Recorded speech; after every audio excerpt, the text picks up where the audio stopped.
SD.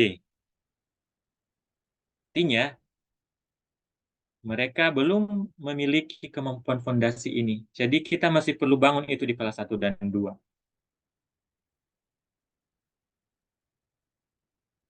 Jadi kesimpulannya, transisi PAUD ke SD itu adalah proses, Bapak Ibu, dari PAUD, kemudian SD kelas awal, akhirnya dihasilkanlah anak yang siap sekolah.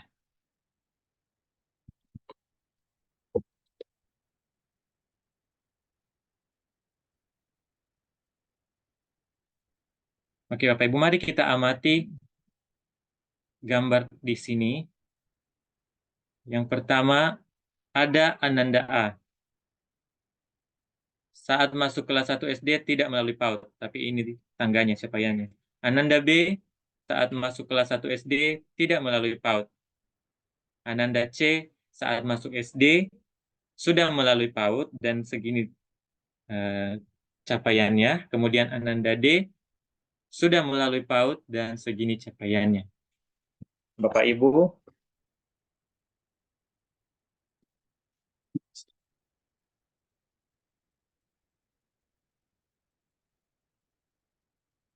mengapa Ananda A dan Ananda B, walaupun sama-sama mereka di sini, mereka memiliki capaian yang berbeda? Ananda C dan Ananda D juga, walaupun sama-sama sudah pernah PAUD, tetapi mereka memiliki capaian yang berbeda-beda.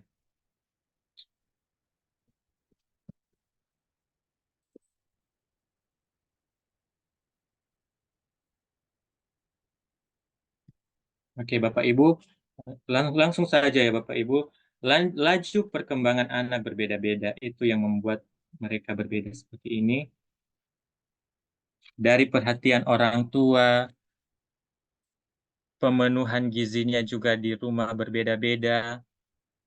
Ada anak-anak yang di rumah, walaupun dia tidak melewati PAUD, tetapi ibunya di rumah memberikan stimulus terus untuk membangun kemampuan fondasi. Tetapi ada anak-anak tidak PAUD dan juga tidak ada stimulus dari orang tua. Ditinggalkan di rumah kerja seharian, kemudian pulang sudah malam. Nah, tentu ada perbedaan. Begitu juga yang sudah PAUD, walaupun sudah sama-sama PAUD, mereka bisa saja memiliki kesiapan bersekolah yang berbeda. Bisa jadi karena pengaruh gizi, pengaruh perhatian orang tua, itu yang menyebabkan anak-anak kita berbeda, ya.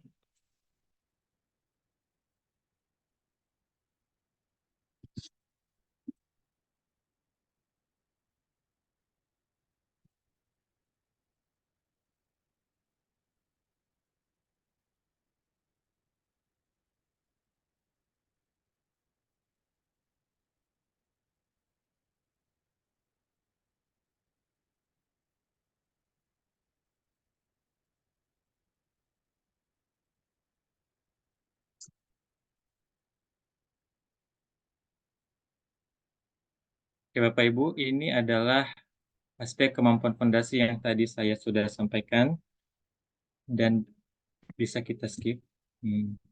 Berikutnya, apakah tanggung jawab agar anak memiliki kemampuan fondasi ini ada pada anak? Nah, jawabannya Bapak Ibu,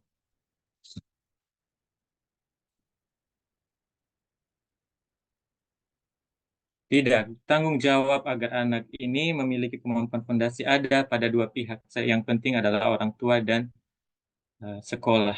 Kita perlu mendampingi anak-anak untuk memiliki kemampuan fondasi ini. Jadi kita tidak boleh menyalahkan anak-anak karena belum memiliki kemampuan fondasi. Ini sepenuhnya tanggung jawab orang tua dan pihak pendidikan, satuan pendidikan. Ya, mohon maaf Bapak Ibu ada sedikit gangguan di laptop saya.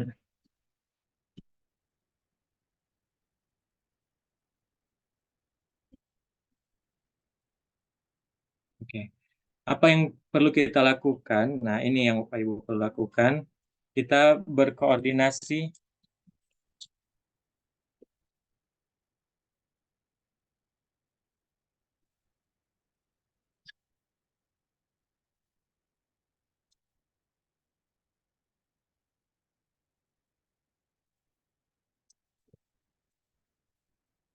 Ya, berkoordinasi dengan berbagai pihak untuk menyiapkan tahun ajaran baru. Bapak Ibu nanti selesai mengikuti ini, mari kita melakukannya. Kita berkoordinasi dengan kepala sekolah dan juga semua guru-guru. Kemudian kita memahami bahwa baca tulis hitung hanyalah bagian sempit seperti yang saya sampaikan tadi, hanya 1/6 ya dari 6 bagian kemampuan fondasi yang harus dimiliki seorang anak.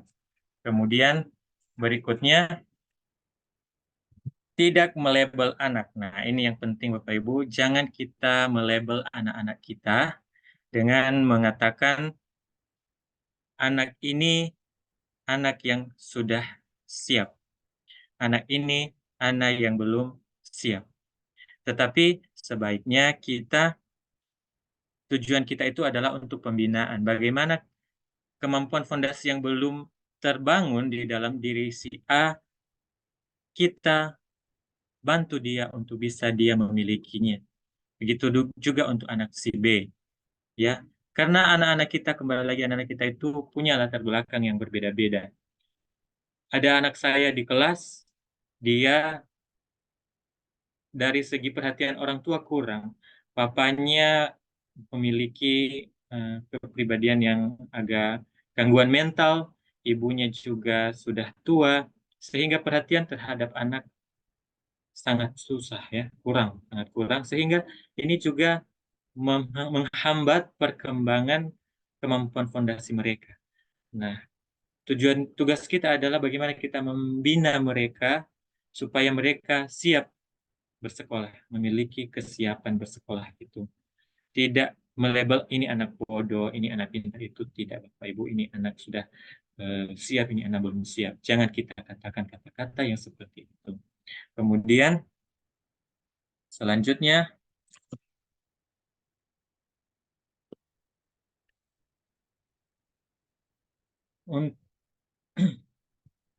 untuk orang tua, nah ini sebaiknya kita melibatkan orang tua juga, dan orang tua sebaiknya membawa anak-anaknya saat pendaftaran supaya bisa mengenal lingkungan sekolah SD, membantu persiapan anak-anaknya, menolong anaknya untuk beradaptasi.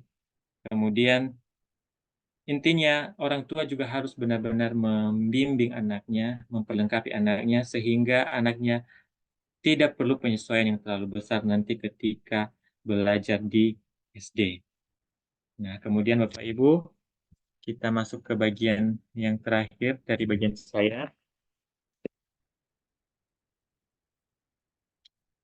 Ada gangguan sedikit. Nah, untuk mencapai tujuan tersebut, apa tujuan itu? Ya ini ya, setiap anak memiliki kemampuan fondasi sebagai pembelajar sepanjang hayat. Nah, tadi kita sudah tahu anak kita berbeda-beda latar belakangnya. Dan dimanapun titik berangkatnya anak-anak, mereka berhak untuk mendapatkan kemampuan fondasi. Jadi, kita bertujuan untuk menolong anak-anak kita untuk memiliki kesiapan belajar sepanjang hayat itu.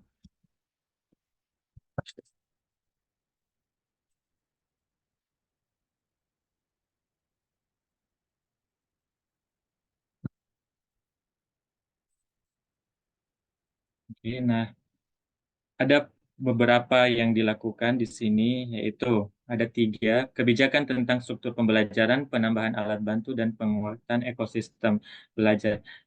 Nah, di sini kalau kita perhatikan sekarang, keselarasan pembelajaran dari PAUD ke SD sudah semakin mendekat ya. Jadi, eh, standar ketercapaian perkembangan anak di PAUD tidak terlalu jauh dengan anak kelas 1. Kurikulum kelas 1 SD juga sudah lebih disederhanakan. Kalau kita melihat sekarang di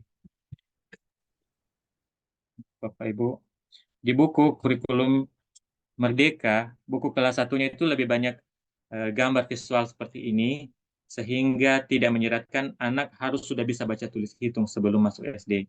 Ya, seperti ini gambar-gambar untuk mereka bisa mengenal objek, kemudian menghitung objek supaya bisa punya number sense-nya. Kemudian sekarang ada sumber belajar guru yang disediakan oleh kementerian, banyak yang bisa kita akses. Dan yang terakhir,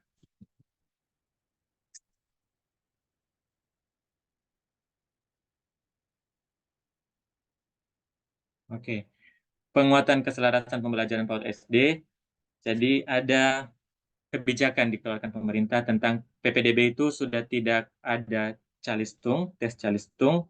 Kemudian ini ada forum komunikasi PAUD SD, sebaiknya ada di setiap kabupaten, tapi kurang tahu, ada beberapa kabupaten yang sudah ada juga yang belum. Kemudian kampanye transisi PAUD ke SD ini sudah dilakukan dari tahun lalu Bapak Ibu, dan terus dilakukan hingga tahun ini.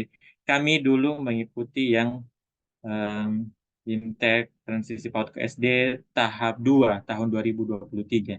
Dan tahun ini sudah dilakukan lagi pada bulan April kemarin untuk terus mengkampanyekan transisi PAUD ke SD ini.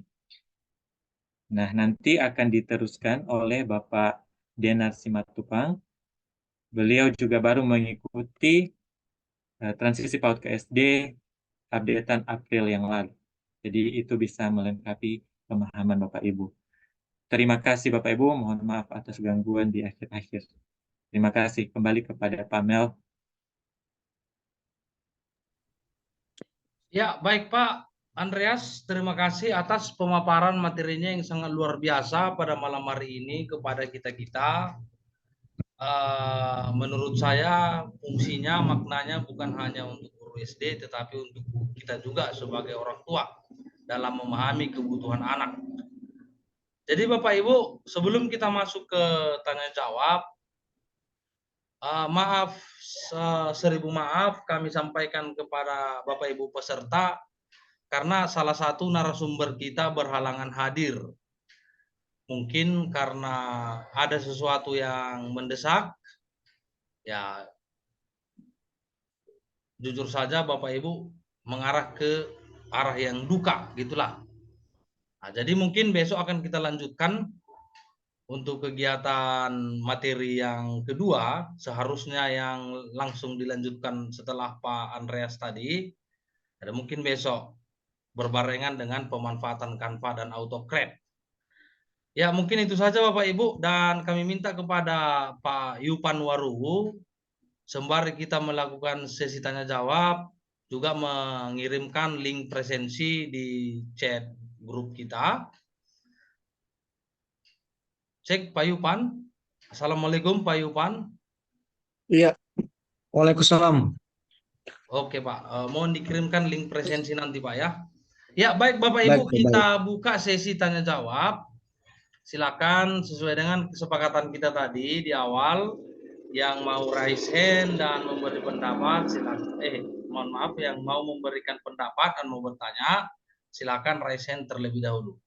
Silakan Bapak Ibu, jika ada yang perlu ditanyakan kepada narasumber atau mungkin yang perlu dibagikan kepada kita, silakan raise hand Bapak Ibu.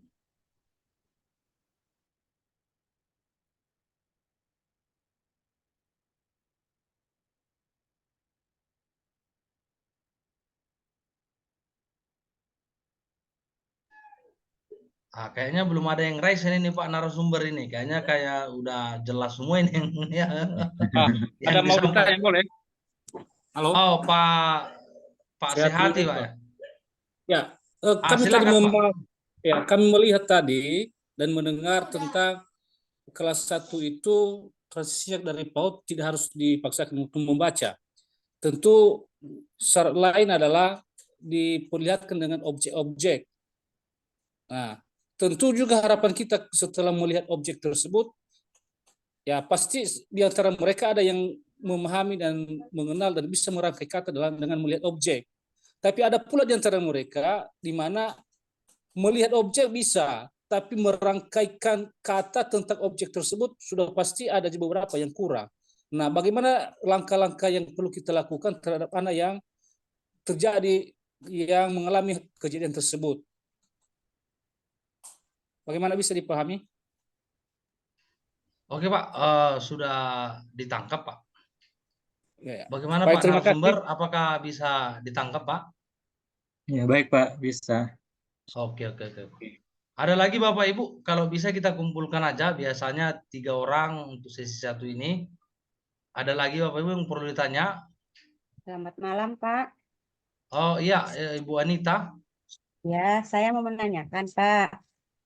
Eh, kan kita transisi PAUD ke SD ini mengembangkan 6 aspek yang tadi tuh sudah disebutkan. Nah, jika 6 aspek ini biasanya salah satunya belum berkembang, terus anak tersebut ingin masuk SD kan, biasanya sih yang diutamakan itu pasti calistung ya kalau mau masuk SD. Nah, itu lembaga PAUD Pak biasanya yang disalahkan kan karena tidak apa gagal lah maksudnya mendidik anak karena keluar dari PAUD lembaga PAUD tersebut tidak bisa baca tulis berhitung tersebut. Nah, bagaimana menerangkan ke wali murid bahwa transisi PAUD ke SD itu penting gitu Pak. Karena ini yang terjadi bakal PAUD itu juga yang akan disalahkan. Tidak berhasil dalam mendidik atau kurang kurang dalam mendidik anak-anak tersebut setelah lulus dari PAUD tersebut. Itu aja Pak pertanyaan saja. Terima kasih. Baik Bu, terima kasih.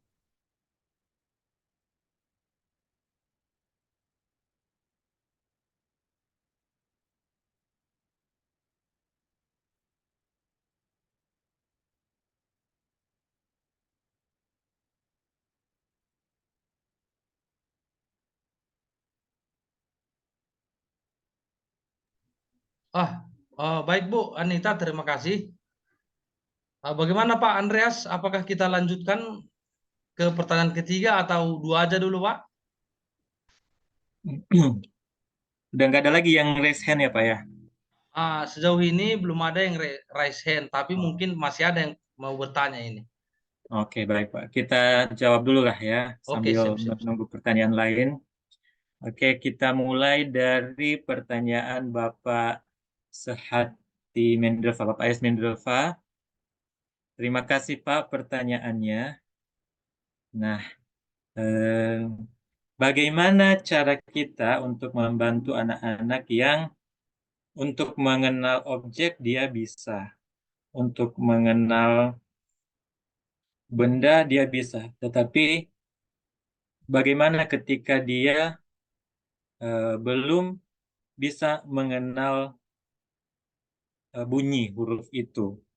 Nah, ini Bapak memang perlu makanya tadi disampaikan bahwa pengenalan literasi anak itu bukan hanya tentang keaksaraan saja, tetapi dari mencakup berbagai aspek, termasuk kemampuan dia menyimak, meniru bunyi. Nah, dan itu sudah bisa kita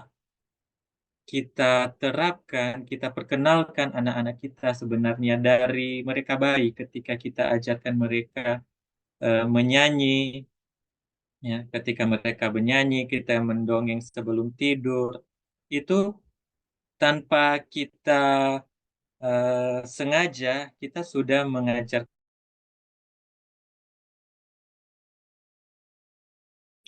kemampuan mengenal bunyi-bunyi huruf, seperti itu.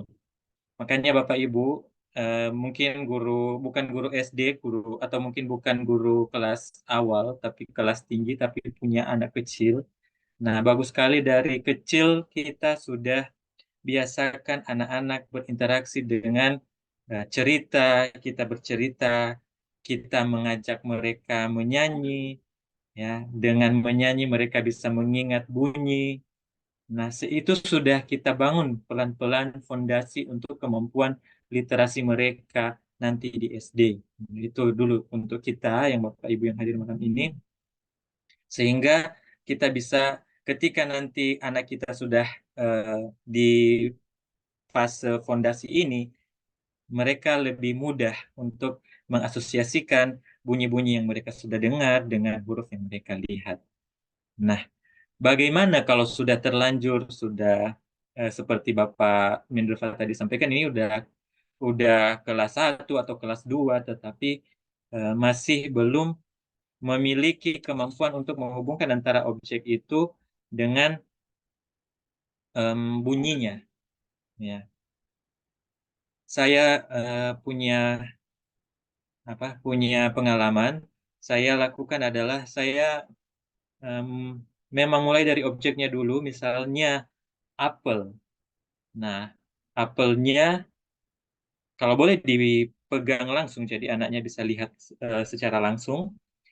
Saya juga buat gambarnya, sudah di print, dilaminating, dan ditunjukkan ini apel. Huruf pertamanya itu adalah A, A, A.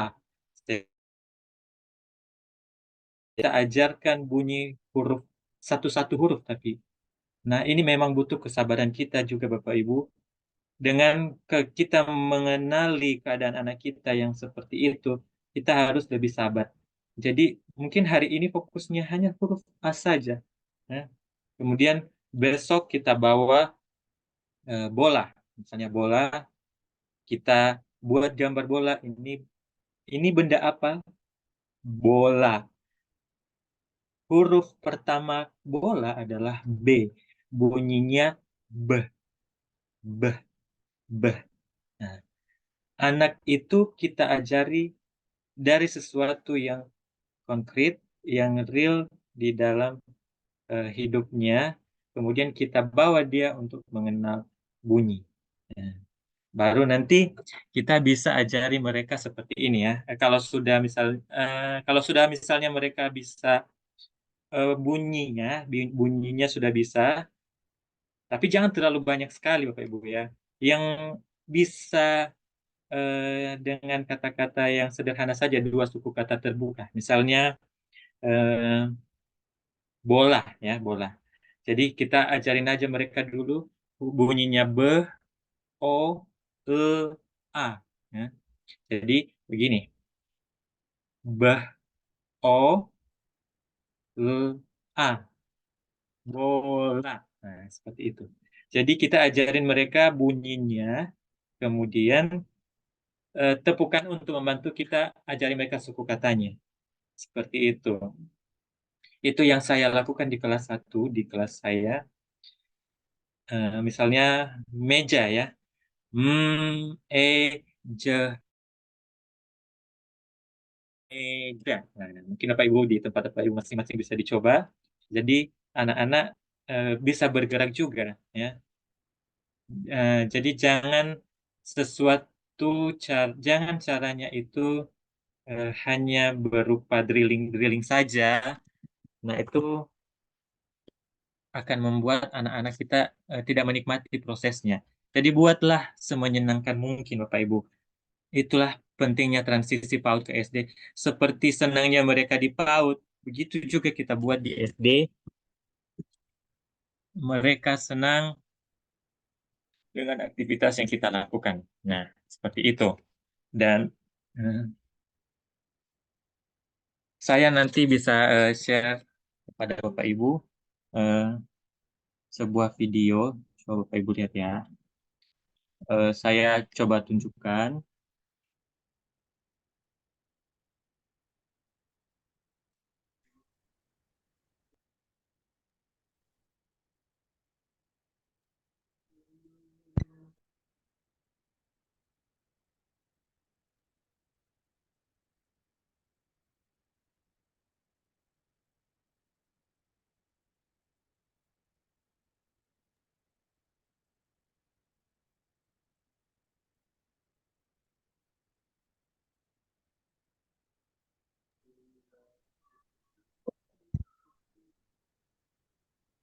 Nah, ini untuk kalau membaca permulaan.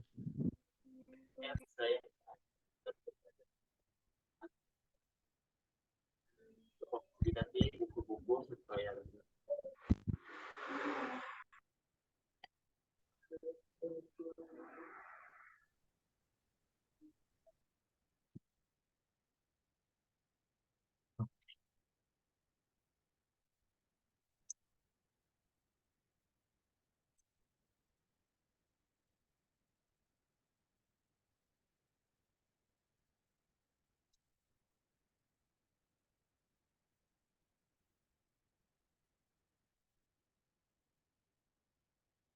Ya Bapak Ibu, ada kendala sedikit dengan layar saya. Nanti saya bisa share saja link YouTube yang saya pernah lakukan untuk membantu anak-anak dalam hal membaca ini. Ya, saya ada praktik baik yang pernah saya lakukan mengenai membantu anak-anak membaca dengan melakukan pembelajaran terdiferensiasi dengan decoding. Nah, ini sangat membantu kita memfasilitasi anak-anak yang punya keragaman, ya, keragaman membaca tadi. Ada yang mungkin seperti anak tadi yang belum bisa mengenal bunyi huruf, tapi yang lain sudah bisa membaca lancar. Jadi supaya bisa memfasilitasi itu, kita bisa lakukan diferensiasi dengan decoding. Nah, nanti ini videonya bisa saya kirim linknya di grup supaya kita bisa lihat. Oke, Bapak, untuk Pak Mendrova, demikian yang bisa saya sampaikan. Kemudian untuk eh, pertanyaan selanjutnya tadi dari Ibu Guru Heba. Oke, tadi mengenai bagaimana ya kita sebagai guru PAUD sudah berusaha melakukan pembelajaran yang menyenangkan, berpihak pada peserta didik. Tetapi ketika anaknya masih belum lancar baca ketika masuk SD, orang tua menyalahkan PAUD. Nah, ini memang masalahnya ketika kita berada dalam eh, tahap membentuk budaya yang baru, Bapak Ibu. Karena ini juga baru kebijakannya beberapa tahun terakhir, banyak orang tua yang masih membawa pola yang lama untuk pendidikan anaknya. Dan orang tua juga sebenarnya perlu belajar. Mungkin saja orang tua tersebut belum memahami apa yang kita sudah pahami pada malam hari ini. Jadi, cara yang bisa kita lakukan adalah kita menyampaikan perkembangan peserta didik itu sebaiknya secara diskusi langsung dengan orang tua, begitu. Ketika pembagian rapor akhir semester misalnya, kita menyampaikan perkembangan anaknya dan bukan hanya tentang kemampuan literasi saja, tetapi kita sampaikan bahwa Bapak Ibu kemampuan anak Bapak Ibu dalam hal sosial seperti ini, ya, dalam hal pengenalan nilai-nilai agama seperti ini, dalam hal perawatan diri seperti ini. Nah, jadi Bapak Ibu mari kita bekerja sama untuk membantu si Ucok ini supaya dia bisa memiliki pengelolaan emosi yang lebih baik, misalnya begitu. Sehingga pada masa mendatang ketika dia mengalami hal-hal yang tidak sesuai dengan keinginannya, dia bisa meresponi dengan cara yang benar. Nah, caranya bagaimana? Kita boleh memperkenalkan anak kita ini dulu apa saja emosi yang dia hadapi. Oh, ada emosi senang, sedih, marah, kecewa. Nah, dia perlu mengenali emosi. Nah, seperti itu kita sambil menyampaikan perkembangan peserta didik, kita juga mengedukasi orang tua dalam tanda kutip ya Bapak Ibu. Mereka jadi punya pemahaman, oh iya ya terbuka pemahaman mereka. Ternyata anakku perkembangannya di sini saja ya, ada banyak yang bisa dia lakukan, bukan hanya mengenai baca, tulis, dan hitung. Kemudian ini memang beban kita juga para pendidik baik SD maupun TK, PAUD untuk menyampaikannya, mensosialisasikannya juga kepada orang tua. Penting sekali kita juga melakukan parents meeting, eh, parents meeting untuk menyamakan persepsi seperti ini. Bisa jadi orang tua seperti itu karena selama ini dia membawa pola yang seperti itu, dan yang penting bagi dia hanya membaca saja. Mungkin karena memang dia belum tahu sama sekali bahwa di luar itu ada aspek lain. Nah, di mana mereka bisa tahu ya ketika kita melakukan parents meeting ini, pertemuan orang tua. Kita jelaskan di situ, dan akhirnya orang tua juga bisa memahami. Begitu juga di SD sebaiknya, Bapak Ibu, ketika memulai memasuki tahun ajaran baru itu, kita PPDB, kemudian sebelum hari pertama itu sebaiknya ada pertemuan dengan orang tua untuk supaya orang tua memahami apa saja nanti tahapan yang dilewati anaknya ketika dia sudah masuk di SD dan bagaimana transisi yang harus dia lewati. Gitu Bapak Ibu. Jadi memang di saat-saat sekarang ini ketika kita berada di mana-mana pun ya, orang tua berbincang-bincang dengan sesama orang tua, ya memang wajar-wajar saja ada terjadi seperti itu, tetapi kita tetap membantu orang tua untuk melihat hal ini, perubahan ini, bahwa ini untuk kebaikan anak mereka. Ingat, pembelajaran kemampuan fondasi bukan hanya literasi dan numerasi saja, tetapi ada 6 aspek. Dan itu yang akan terus dibawa anak sepanjang hayatnya. Demikian Bapak Ibu yang bisa saya sampaikan. Mungkin ada lagi tanggapan, dipersilakan. Baik, menunggu dari yang lain, boleh saya sedikit tambah? Ya Pak, silakan. Baik, terima kasih dulu apa yang disampaikan oleh narasumber. Tentu hal itu dalam rangka konteksnya dulu kami memahami, tentu kami coba nanti untuk mempraktekkan kemungkinan besar mungkin mulai besok lah, ya kita coba satu persatu.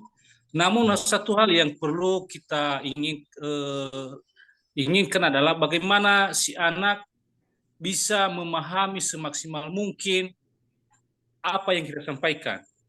Nah, tentu juga di dalam kelas tersebut pemahaman setiap anak kan berbeda-beda. Nah, jika kita juga fokus kepada anak yang di mana anak tersebut tingkat pemahamannya di bawah standar, maka bagaimana dengan reaksi kita juga kepada anak-anak yang pemahamannya dari standar dari menengah ke di atas menengah. Maka kalau kita fokus kepada anak yang pemahamannya di bawah rendah tersebut, sudah pasti anak-anak yang pemahamannya tinggi itu ribut dalam kelas. Nah, itu hal yang pertama. Hal yang kedua, kalau tidak berkesalahan saya menyampaikan, fokus dunia pendidikan pada zaman dulu itu yang bisa menggerakkan ada 3, yaitu sekolah, orang tua, dan lingkungan. Kalau saya usulkan, bagaimana kalau kita kampanyekan ketiga hal ini, supaya orang tua dan lingkungan memahami peran penting sebagai dukungan pendukung dalam dunia pendidikan. Nah, sehingga dengan mereka memahami hal tersebut, maka tidak ada lagi saling menyalahkan. Kenapa? Kita lihat kalau dalam dunia pendidikan ini, waktu yang lebih banyak adalah di dua pihak, sama orang tua dan lingkungan. Tentu sangat mempengaruhi motorik anak dalam belajar. Apalagi kalau di rumah perhatian orang tua itu sangat terbatas sekali. Maka apa yang dipelajari di sekolah sudah pasti tidak lagi bermanfaat untuk dirinya. Karena waktunya di luar itu, di dalam keluarga dan di lingkungan itu kan banyak. Tentu juga aktivitas anak tersebut di lingkungan banyak. Maka sudah pasti tingkat pemahaman anak di pembelajaran sudah pasti berkurang. Maka saya sarankan kalau memang bisa, bagaimana kalau kita kampanyekan nanti ke depan, peran dalam pendidikan itu ada 3, sekolah, orang tua, dan lingkungan. Terima kasih.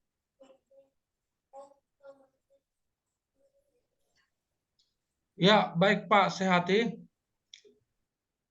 Terima kasih atas saran dan masukannya. Bagaimana Pak narasumber? Tadi disampaikan Pak Sehati. Mohon maaf Bapak Ibu, saya agak terlambat tadi. Saya pikir Pak Sehati ini pasti panjang ini kan gitu. Jadi saya sempatkan snack. Rupanya udah selesai ya. Lagi nanti di grup ya snacknya. Oh, siap Pak, aman. Mengkampanyekan tentang trilogi pendidikan gitu Pak ya. Bahwa anak itu bukan hanya tanggung jawab sekolah, tetapi anak itu berkembang di 3 elemen pendukung kebutuhan anak, yaitu sekolah, orang tua, kebutuhan dasarnya ada sama orang tua, kemudian sekolah dan lingkungan. Bagaimana Pak? Ada lagi yang mau disampaikan Pak narasumber atau kita lanjut? Mungkin ada lagi Pak. Bapak Ibu yang lain? Ada yang perlu ditanyakan lagi biar sekaligus? Silakan Ya, Pak Pak. Yupan. Pak Yupan mau minta bantu. Oke, sudah dikirimkan. Silakan diisi presensinya Bapak Ibu. Jadi nanti sekedar menambahkan bahwa dari hasil presensi ini besok akan langsung dicontohkan oleh narasumber kita. Nah, langsung dicontohkan. Jadi sistemnya adalah kita langsung praktek, ya kan, aksi nyata. Jadi apa yang Bapak Ibu isi di presensi hari ini itu akan dipraktekkan langsung besok dalam bagaimana pemanfaatan AutoCAD dalam pembuatan sertifikat.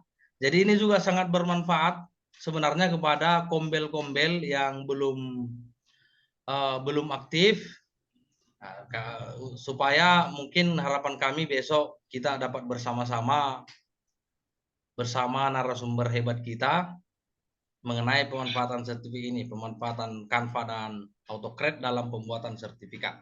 Jadi nanti Bapak Ibu sekedar mengiklan, nanti Bapak Ibu narasumber akan mempraktikkan langsung bagaimana supaya mengirim email secara otomatis.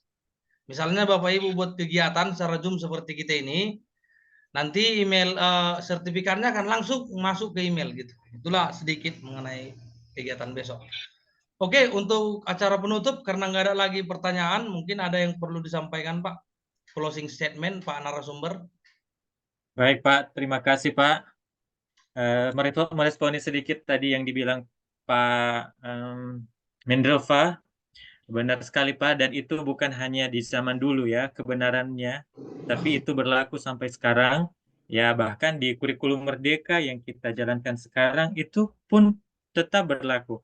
Nah, ada pemikiran Bapak Ki Hajar Dewantoro ya bahwa orang tua adalah pendidik utama sebenarnya untuk anak-anaknya.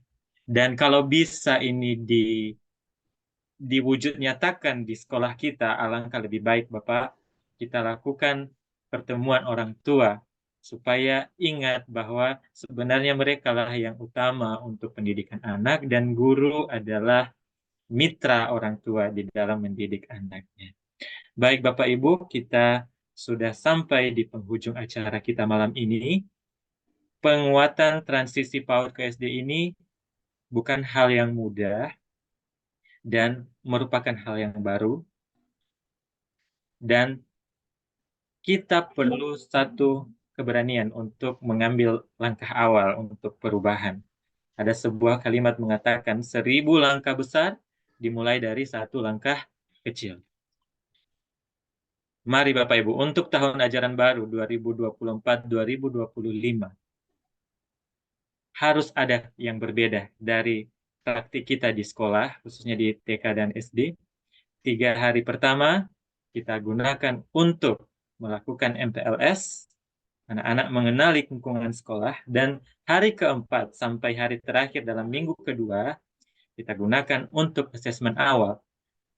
Bukan dalam suasana tes, tetapi dalam suasana yang menyenangkan, kegiatan bermain, sehingga pembelajaran itu bisa bermakna bagi anak-anak, dan mereka tidak butuh penyesuaian diri yang terlalu besar untuk melewati masa transisi ini. Demikian Bapak Ibu, terima kasih, sampai jumpa. Ya, baik Pak narasumber, closing statement yang sangat menginspirasi kita. Bukan hanya peserta yang diinspirasi, saya juga terinspirasi. Wow, luar biasa Pak. Luar biasa. Memang nggak sia-sia narasumber kita pada malam hari ini. Juara 1 ya, guru berprestasi Kabupaten Nias, juga finalis guru di inovatif di Sumatera Utara tahun 2023. Jadi Bapak Ibu, demikian acara kita pada malam hari ini. Tentu kami berharap Bapak Ibu bisa melakukan aksi nyata di sekolah masing-masing. Seperti kata-kata bijak yang mengatakan, dan kata-kata bijak ini saya sendiri yang buat, belajar tanpa aksi nyata sama buruknya dengan orang yang buta huruf. Jadi mari bersama-sama Bapak Ibu kita menggerakkan kurikulum Merdeka ini. Tapi sebelum kita tutup, jangan lupa isi presensi, biar sertifikat 4 poinnya langsung masuk ke rekening, ke email Bapak Ibu masing-masing. Baik Bapak Ibu, silakan on cam dulu biar kita foto bersama dulu. Di slide 1 ya, slide 1. Silakan on cam Bapak Ibu kita dulu foto bareng. Di slide pertama 1 2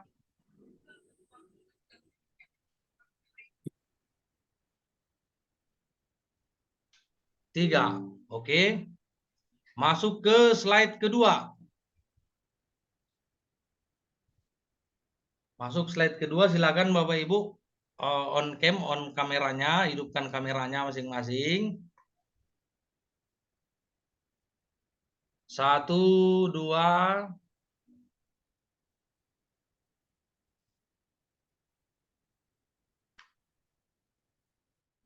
3. Masuk slide 3.